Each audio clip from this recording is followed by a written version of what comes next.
We're a couple of neighborhoods away from where the majority of the incidents that are being investigated by both the U.S.-led coalition and the Iraqis took place. But just being here, you get a little bit of an idea of the intensity of the battles, but also of the widespread destruction. That crater right there, presumably caused by an airstrike. It could possibly have been caused by a suicide car or truck bomb. The fighting here much more intense in this densely packed part of the city. The destruction in western Mosul a lot more widespread than it was in the east. You also have a lot of narrow alleyways that the vehicles cannot go down, which means that ISIS fighters were able to deeply entrench themselves in these areas. Now, a lot of the civilians here, and this is especially chilling to think about, when you look at the destruction, they weren't able to leave, even though the Iraqi government did on the one hand encourage them to stay.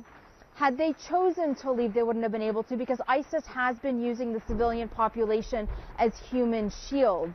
And in an effort to protect themselves, a lot of families would cram into homes that they believed would be the sturdiest. But as the fighting pushed forward, as airstrikes were called in, there have been significant civilian casualties. The UN Human Rights Chief just putting out a statement saying that more than 300 people were killed from the 17th of March to the 22nd of March.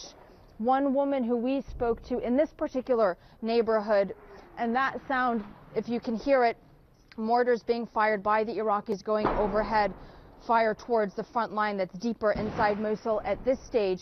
But as I was saying, the civilians aren't able to leave. One woman, and we haven't seen many of them around here, but one woman who we did see was telling us that she stayed behind because the day before this neighborhood was liberated, she said that ISIS came and took her husband away. And now she's just waiting, hoping he's somehow going to come back home. The tragedy of all of this is not just in the destruction, the physical destruction that has been caused to this city. It is also even more so in the unspeakable tragedies being suffered by the civilian population.